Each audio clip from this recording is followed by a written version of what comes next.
Saben bien de que hay personalidades en la vida de uno, en la vida común, y uno debe prestarle mucha atención. Primero por la diversidad en el mundo en que se desenvuelve. Segundo porque tiene pensamientos propios. Tercero porque su gran ubicación y el conocimiento de la propia vida hace que sea una personalidad de amplio espectro como son los antibióticos. Hoy, esa personalidad de amplio espectro es el doctor Carlos Airabedian.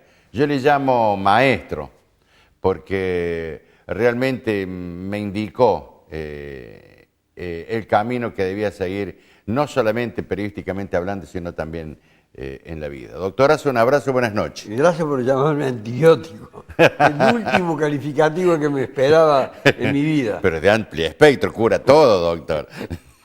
Ojalá curara como usted, que hace docencia permanentemente, militancia y esclarecimiento. Gracias, doctor. Doctor, ¿por qué se recibió usted? ¿Por qué estudió abogacía? Yo estudié abogacía porque nací abogado penalista de niño. De niño, en el barrio donde vivía, barrio carenciado, un gueto, el gueto donde vivían armenios y gente de otras nacionalidades, en el barrio inglés, como se llamaba, después se llamó Pueyrredón a partir del año 1950, había chicos que eran como ahora, como siempre, por su condición social o demás, o los humillaban, o los perseguían, o los cargaban, o les sacaban algo, o les robaban una pelota, algún juego, así. Y yo empecé a experimentar la necesidad de protegerlo, de ampararlo. Entonces yo dije, este rol, después, mucho más adelante, cuando lo sistematicé a esto, yo nací siendo defensor de los que podríamos llamar eran víctimas. Pero después todos allí eran víctimas y victimarios. Los chicos son los chicos sobre todo que nos hemos criado en la calle. Con nosotros nos hemos criado en la calle porque no teníamos espacios internos en las casas donde vivíamos, en casas pequeñas, estrechas, reducidas. Y algunos creen que solamente la pobreza, la miseria, etcétera, existen hoy. Existieron siempre. Pero con otras modalidades porque eran grupos que tenían mucho empuje por superarse, porque venían todos de grandes tragedias en el mundo donde habían vivido, en Europa, en Asia, etcétera, que habían emigrado a la Argentina. De manera tal que acá encontraron un campo propicio para desarrollarse. Era una sociedad realmente tolerante. Y cuando ya recibió de abogado, entonces usted defiende el victimario. Pero ese victimario primero fue víctima, entonces. Y hay una confluencia en los orígenes. Pero evidentemente la toma de posición finalmente es la de defender. Y de defender no se defiende a la víctima. Se defiende al victimario. Porque el victimario ha sido llevado, ya sea por sus genes, ya sea por su formación, ya sea por la descomposición de su grupo familiar, ya sea por el mundo en el que elaboró su estrategia de supervivencia, y además también por necesidades, a cometer hechos de carácter delictivo. Y si queda desamparado, desprotegido, lo que no quiere decir impunidad, no quiere decir que tenga una recompensa, una gratificación, un premio, yo no estoy hablando de eso, quedaría en manos de los vengadores sociales. Y los vengadores sociales son los que tienen el poder, son los que tienen el dinero, y en esa época los que tenían acceso únicamente a la universidad, que pertenecían a las llamadas familias patricias, vivían todo del Estado, porque se iban empobreciendo progresivamente, pero conservaban todos los atributos del poder, en la justicia, en la política, las representaciones parlamentarias, gobierno, etcétera, y particularmente en la universidad. Entonces lo formaban, lo diseñaban a uno de una manera determinada. También es un acto de rebeldía contra eso. Doctor, me ha hecho pensar usted. No, si no todas estas familias patricias sería un fracaso. No, todas estas familias patricias que si vienen abajo, todos terminan en el Estado, así son los neoliberales entonces. Los neoliberales todos nos van mandan en contra de su propio interés. porque ellos tendrían que asumir su situación de pobres, de un sector de clase media que nunca se consideraron tales. Claro. Siempre se consideraron por encima de la llamada clase media. Sí. Pero tenían ingresos más bajos que los de la clase media, que era pujante. Y sobre todo fue muy pujante durante el periodo del primer peronismo. Fue muy pujante, junto con la de los trabajadores. Hubo una gran distribución de riqueza. Y todos participaban de un nuevo mundo que venía después de la guerra. Y con hábitos y formaciones de carácter político e ideas diferentes. Entonces, Era una isla la Argentina de aquel primer peronismo. es la clase media fustigada por los hombres de Forja, entonces, que la agarraron para la Eso era risa. genuinamente clase media. Y cierta intelectualidad también de clase media y romántica además también, pero con ideas muy claras sobre lo que era la dependencia del país, sobre cuáles eran los instrumentos de los que se debían valer los sectores populares, que era lo que en aquel entonces se llamaba el imperialismo, porque este era un país víctima del imperialismo. Entonces ese sector que no se formó tanto en la universidad, se formó en la calle, Sí. se formó en la lectura autodidacta, otra concepción de la vida. No le fue muy bien en el sentido económico, porque no tenían las apetencias consumistas, etcétera, que se tiene hoy, porque hoy estamos devorados por la necesidad de tener, Así de es, conseguir, así es. de conquistar cosas. Recuerdo cuando lo Como el designaron. Mujica el otro día, el Sí, expresidente brillante el viejo. uruguayo estuvo impugnando ese estilo de vida espantoso sí. que tenemos. Y cómo él estaba vestido, era maravilloso. Era el retrato de lo que él vivió, y yo tengo lo suficiente. Dijo. Y el Papa también, criticando Sí, de el todas maneras, el Papa offshore. tiene un atuendo. Sí, tiene otra responsabilidad. Mujica no tiene ningún atuendo. ni Así nada. es, así es. El Papa tiene un atuendo ahora como Papa oficial. Está bien. Cuando era obispo de Buenos Aires, podía usar una ropa más disimulada. Doctor, ¿recuerda cuando lo designaron juez? Sí, a mí me designaron juez en el año 1973. Yo era un abogado exitoso, en el sentido del progreso que puede tener una clase postergada cuando era joven y que había llegado a formarme en la universidad, haber egresado, haber asumido otras actividades también, el periodismo, conjuntamente con la de la profesión. Era un abogado exitoso y además de serlo, porque tenía mucho trabajo, también yo me había caracterizado en los periodos previos a ese segundo peronismo, el del 73 con el regreso de Perón, etcétera. Durante 18 años estuve proscripto políticamente y eso contribuyó probablemente a que me dedicara a otras actividades. Tenía la defensa de los presos políticos, que abundaban en aquel entonces, sobre todo en el periodo desde el 69, del Cordobazo en adelante, hasta el 73. El ingreso, el paso iba a decir, el ingreso a la justicia fue evidentemente un acto de vocación y un acto de pérdida de los resortes, diríamos, de carácter económico que proveía la profesión. Sí, no hay duda, ninguna duda. En esa época sí era un acto de empobrecimiento, pero también era un acto de prestigio, primero claro que sí. de compromiso, Claro que sí. y después de hacer justicia desde el poder. Pero vivimos un periodo, sobre todo en Córdoba, en todo el país, pero en Córdoba vivimos un periodo 73, 76, verdaderamente terrible, en el que a mí me ocurrieron todas las cosas que usted ya las conoce, la intervención en el caso de los cooperativistas, sí. el conflicto con los policías, el ser víctima del Navarrazo junto con Obregón Cano, Atilio López. Ellos perdieron el gobierno, yo no perdí el cargo de juez porque no se intervino el Poder Judicial, pero me destruyeron la casa con un poderoso artefacto explosivo. Luego el intento de asesinato 3 meses más tarde en un aniversario del Cordobazo por parte del Comando Libertadores de América. O una primera versión del Comando Libertadores de América que aparecí que no lo sabíamos, creíamos que era una manifestación de la AAA y fueron 3 años verdaderamente convulsionantes, que epilogan con la cárcel. Ahí fue terrible. Con la cárcel, con un largo periodo de encierro, pero lo que quiero decir, cuando llego, la pregunta que usted me hizo, a la justicia, Sí. eso era un acto casi, diríamos, de reparación histórica para los que no habían tenido nada. Así es, así es, así No es. teníamos nada.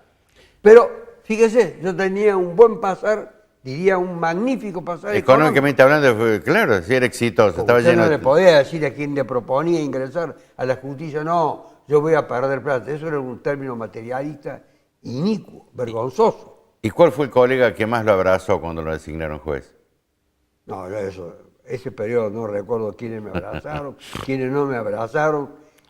Y bueno, El doctor Sánchez Freites fue presidente del Tribunal Superior de Justicia, era abogado de la UOM, de Lorenzo exacto. Miguel. Había otros miembros de la justicia que yo no conocía. De entrada nomás generé mucha antipatía por mi forma de ser, mis resoluciones, la persecución a policías torturadores que venían de otras épocas, Sí, con otros sí. procedimientos, y ellos no estaban acostumbrados a que los jueces Así es. metieran su Así participación, es. por ejemplo, en el lugar donde ellos golpeaban, que era el cabildo. Así es. Ahí funcionaba la policía. Sí, ahí se torturaba. Vamos a la pausa, doctor, después vamos a hablar de la actualidad. Sí, con todo gusto. Director, cuando quiera. Bueno, díganos, ¿qué va a pasar ahora? ¿Pasó la tempestad? ¿Pasó todo la crisis? Dice el presidente que pasó... No, la tempestad se inicia con el primer acto de la tempestad, que es el pronunciamiento electoral que consagra a Macri. Ese es el origen de la tempestad. Y aquí nadie se imaginó. Hay evidentemente una gran bronca en sectores medios que fueron captados por un insidioso mensaje, lenguaje y adoctrinamiento y lavado cerebral practicado por grandes medios de comunicación en forma sistemática. Así y, es. y tienen que pensar los argentinos que cómo pudieron desplegar esa actividad, ese adoctrinamiento, estos sectores de la comunicación durante la dictadura del kirchnerismo. Dictadura entre comillas. Sí. ¿Qué dictadura? Es Una dictadura los hubiera suprimido. Así es. No hubieran podido existir. Así los es. hubiera cerrado, los hubiera encarcelado, los hubiera mandado al exilio. Pero allí desarrollaron toda su capacidad reactiva y además de preparar a la opinión pública para el acto electoral de consagrar a un tipo que quiso ser primero un mediocre estudiante de una escuela privada, pero donde iban ricos sin abolengo. Porque hay ricos con abolengo y hay tipos con abolengo y pobres. Este era un rico sin abolengo. Estoy hablando obviamente de Mauricio Macri. Del padre, no del Blanco Villegas. No, y estoy hablando de Macri como alumno con los cuales se ha juntado y que son los que ahora gobiernan. Ahora en la escuela de secundaria ya le gustaba poner la traba, ¿sabía usted? Bueno, pero Ya le gustaba poner la traba a los vecinos. hubiera querido ser un jugador de fútbol. Sí. Jugar en Boca, entrar y ser ovacionado. Sí. Bueno, no sé si sabe jugar al fútbol. No hay ningún mérito saber jugar o no saber jugar. Yo amo el fútbol, pero no sé jugar. Logró ser presidente del club más importante en el sentido de tener un caudal popular que lo sigue, muy grande, como es Boca Juniors, con el que yo no tengo ningún tipo de identificación. Yo soy del equipo de los trabajadores del Gran Buenos Aires, que es Racing de Avellaneda.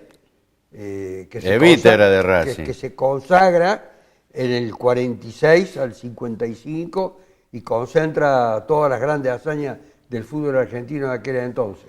Triple campeón por primera vez en el fútbol profesional, el estadio hecho con los aportes del ministro Ramón Zareijo, el ministro de Hacienda, y de Perón. Luego todo el gorillaje apuntalando a Banfield contra los demás. Deco de la hora. Es cierto. Este tipo quiso hacer tal cosa, no podía hacer. Fue presidente del club, que lo sigue dominando.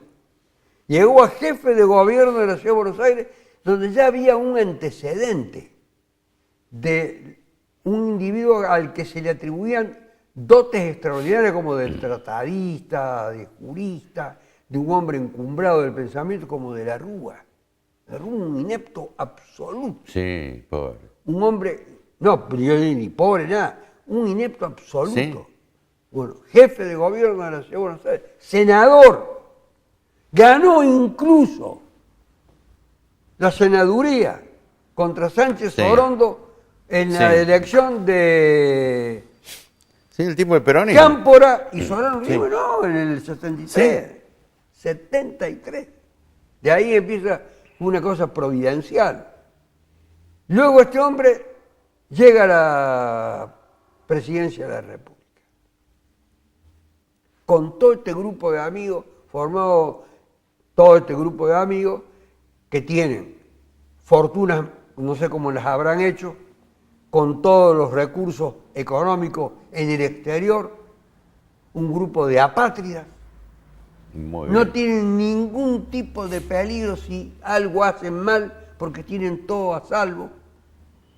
¿Por qué? Porque no confían, como saben que cíclicamente cada 10 años hay una crisis en la Argentina en la que pierden todos los pobres y generan no solamente el que pierden económicamente, hay otra pérdida que es más grande que la económica, es la incertidumbre, la angustia, el desasosiego.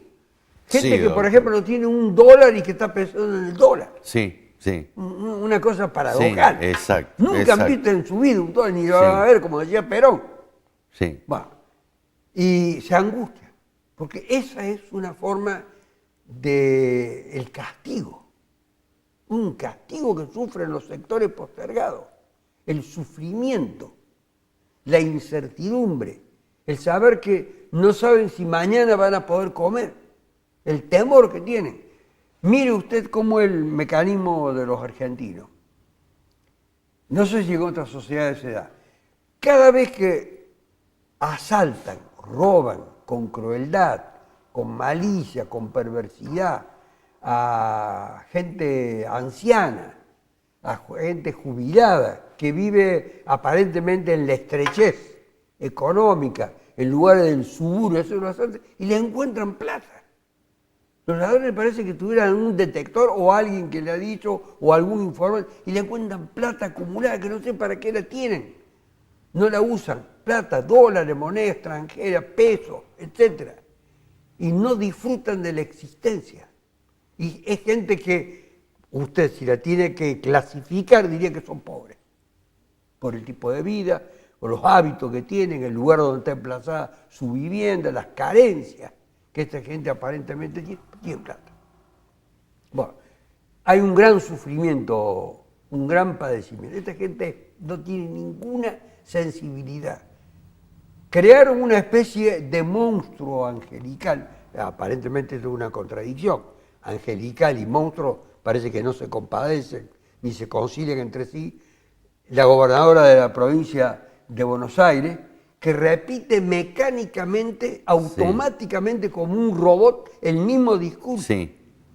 Un tipo que sabe que no tiene ningún carisma, como el actual jefe de gobierno Rodríguez Larreta de la ciudad de Buenos Aires, que sabe que no tiene ningún, pero que es trabajador, es la cuestión que ha vendido, y sabe que tiene un rol secundario y sabe cómo manejar a los porteños, que son un ave muy rara, porque viven en otro país. Y este Rodríguez Nosotros no tenemos nada Larreta, que ver el con mismo los- que estaba en el PAMI cuando reclamaba dinero, Favaloro, y le entregó una carta a Rodríguez Larreta para que se le llevaran de la Rúa y No, nunca... ese episodio. Ah. No, pero cualquier episodio Porque- de insensibilidad porque el- lo puede computar. Pues ahí No. trabajaba con él la señora Vidal, y la mamá de la señora Vidal robaba plata y choreaba ahí con... Bueno, pero Vidal se formó con Rodríguez Larreta. Claro. Y la madre... Eran del mismo grupo. Y la madre de Vidal robaba con este delincuente del Banco Mayo, con Beraja. Y a Bruc también, Bueno, en una mesa de dinero. Así, Beraja terminó muy mal. Abruj hace unos equilibrios impresionantes como secretario de Derechos Humanos. Va para aquí, para allá. Bueno, lo dejo de lado. Sí. La cuestión argentina. Sin el apoyo de este sector del peronismo, que tiene una gran representación numérica parlamentaria, este gobierno no hubiera podido gobernar. Entonces, ¿qué es lo que hay? un acuerdo de clase ahí. Esto hay que verlo desde esa óptica. Y además de resentimiento, porque este sector del peronismo fue desgraciadamente maltratado por sectores del kirchnerismo. Y fueron acumulando resentimiento. Sí, casi Pichetto Y odio.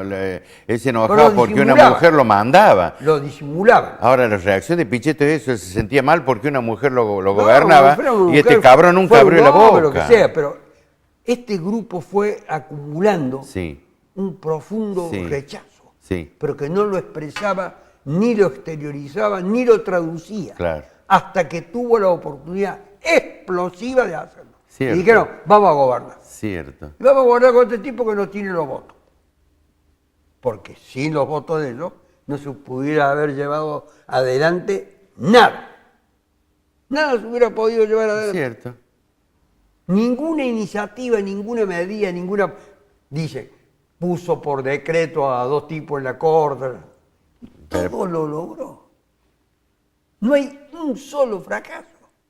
Esperemos que cuando pretendan hacer la reforma laboral, esa sí, que es verdaderamente dramática. No, Esto es más que las tarifas. La reforma Sí. laboral es la destrucción del movimiento obrero y la pérdida de los derechos de los trabajadores. muy bien, doctor, muy bien. Muy Esta bien. es la cuestión. Esa es la importancia que nadie le ha dado. A mí no me interesa que los dirigentes sindicales sean o no de prestigio o estén desprestigiados. Que saquen los trabajadores si no sirven, si no son fieles a su clase, a su condición, etc. Si lo votan es porque se sienten confiados en que estos tipos, al final de cuentas, en la mesa de negociaciones trabajan para ellos y le consiguen mejores condiciones de Sí, vida. doctor. Y quienes manejan las obras sociales, bueno, etc. Pero no van a quebrar al movimiento obrero, ni le van a sacar a las obras sociales. Así es. Van a romper con los derechos que tienen adquiridos los trabajadores. Es la consagración de los ricos aplastando a los pobres, que no lo son, pero que van a pasar a ser Ya lo pobres. dijo el presidente hace Ahora, unas dice el horas. ajuste. Y le han contestado bien a algunos peronistas, a algunos gobernadores peronistas. Sí. El ajuste que lo haga él, que lo haga en el orden nacional, ¿por qué lo tiene que hacer las provincias?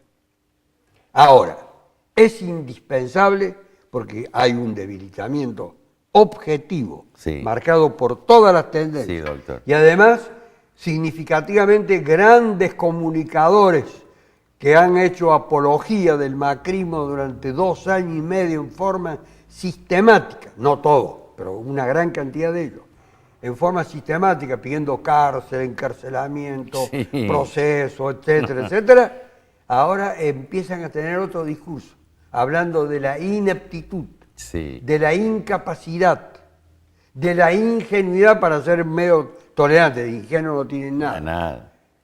Tienen incapacidad, pero la ponen al servicio de los peores propósitos, de los peores proyectos. Bueno, aprovechándose de este debilitamiento manifiesto, marcado, visible del gobierno, de lo que se llama el macrismo, acá hace ya 20 días atrás, 30, vino el ministro, bueno, un poquito antes, vino el ministro del Interior y se juntó con 4 precandidatos a gobernador de 4 líneas internas Así que es. tiene el PRO en Sí, Córdoba. Sí. Todo esto dispuesto a comérselo como el lobo en el Sí. cuento al peronismo, pues se lo ven a comer.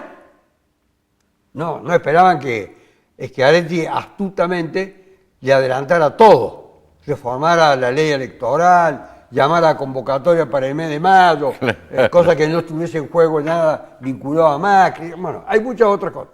Pero lo cierto es que un ministro del Interior hace un recorrido con 4, esto es un hecho histórico, Sí, es cierto, con es cierto. 4 candidatos de los 4 tipos que se autoproclaman. Mestre, juez, etcétera, eran 4. El árbitro de fútbol.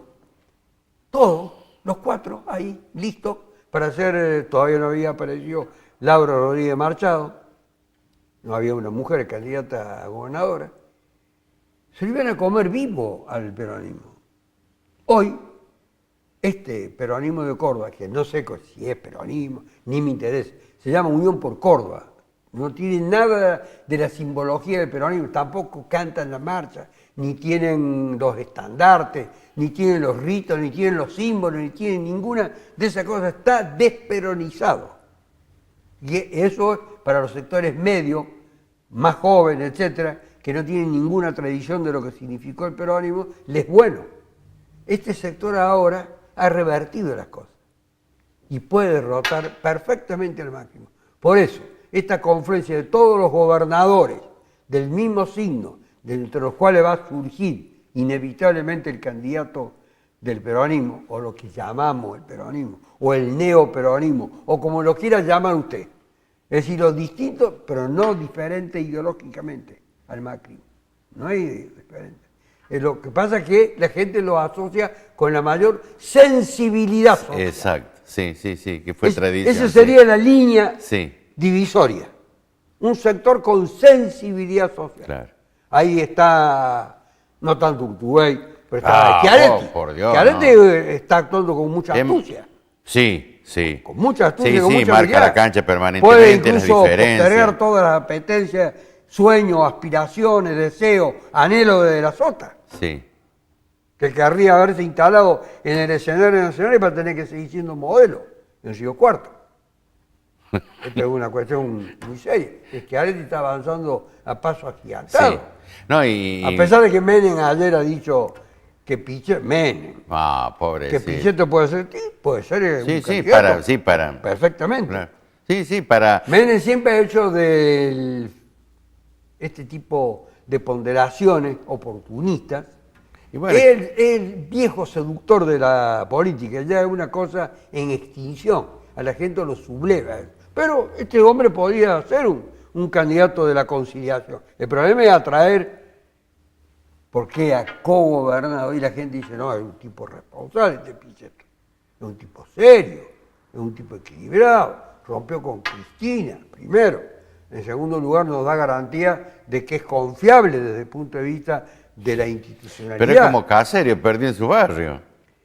Bueno, no quiero disminuir el nivel de los candidatos. Además que lo apoya Menem hoy día, yo prefiero que me salude el gordo Valor y no Menem. De todas maneras, no deje de pensar que Schiaretti sí. que puede ser un... Además dijo... Fue presidente de la República Menem. Sí. Y decían que era un Fue pana. de la Rúa. Fue presidente de la Rúa, fue presidente Kirchner, a quien nadie lo conocía, porque tenía muy poco voto, venía de una provincia pobre y nadie lo conocía. Sí. Hay que también tener en cuenta eso. Y llegó con el 20 y tanto % de los votos, enfrentándolo a Menem. No hubo segunda vuelta porque Menem se fue. Schiaretti lo supera todo esto en trayectoria, Sí. en aptitud, Sí. en capacidad de gobernar, Sí. mucho más. Y en definiciones dijo, el Estado está para salvar las cosas, no el mercado. Tomó absolutamente distancia ahora. Y se maneja bastante bien, siempre dentro de los parámetros Sí. de lo que es el universo llamado peronista. A él usted lo tiene que instalar en ese universo porque tiene tradición Sí. peronista, tiene origen peronista, familia peronista, proyección peronista, militancia peronista. Entonces es seductor. Para eso ahora tiene que meterse en el conurbano. En el resto del país puede ser, pero hay que meterse en el conurbano. Ahora, En la cueva del lobo. ¿sabe lo que me extraña este peronismo? Ya nadie habla más de estatizar el comercio exterior, nacionalizar la banca, recuperar los servicios públicos. Tienen el mismo programa que estos tipos. Por eso digo, Lo que pasa tiene es que razón. estos tipos son caracterizados como los ricos que gobiernan para los ricos. En cambio, Schiaretti no aparecería como un rico que gobierne para los ricos, sino que gobierne para el pueblo sin distinción de este tipo sociales. Pero todo ese programa que usted acaba de enunciar en 3-4 líneas... ¿Qué es el peronismo? No, ese programa no lo va a enunciar nunca. Porque eso a la gente esta supuesta clase media que no quiere ser clase media. Esa que no quiere el cepo del dólar aunque no lo conozca. Sí, doctor, doctor. Es decir, un programa genuinamente como usted dice, que sería un programa visualmente de justicia social y de independencia económica, que mire, un programa de ese tipo lleva 2 de las banderas del peronismo, que están magistralmente delineadas. La cuestión es luego hacer las cosas conforme a esas 2 banderas, no disociarse de las mismas. Bueno, Este programa que usted denuncia, ya no es necesario que lo diga. Lo que la gente va a tener en cuenta, estos permitieron la gobernabilidad, fueron tolerantes, son confiables. Debo leer nuestro. Doctor, Hoy tienen posibilidad de ganar el sí, año que viene. Sí, Hace un mes atrás no. sí. ¿Termina la eclosión social este en enfrentamiento, doctor? La Con profundización. la reforma laboral Sí. puede terminar con una eclosión social. Sin la reforma laboral no creo.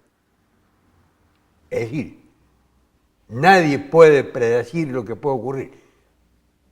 No se olvide que Duhalde, por la muerte de 2 militantes revolucionarios, así es. Cortés y Santillán, tuvo que llamar a adelantarse al llamado de elecciones, cosa que no estaba en sus planes, pero veníamos de un periodo tan convulsionado que no tiene parecido a este. Pero si hay reforma laboral, si hay pretensión de tratarla, ya le ha dicho el Senado peronista que no lo va a apoyar, que no lo va a aprobar, que no lo va a acompañar. Pero depende del saber de tantas cosas. Doctor, la última, breve. Espero que cumpla con eso. La última. No usted. No, el por Senado. cierto. ¿Se siente orgulloso del hijo fiscal que tiene? Sí, por cierto. Es un fiscal muy estudioso, muy objetivo, muy prudente, tiene una personalidad completamente distinta a la mía, lo que evidencia que yo no he influenciado en él en nada.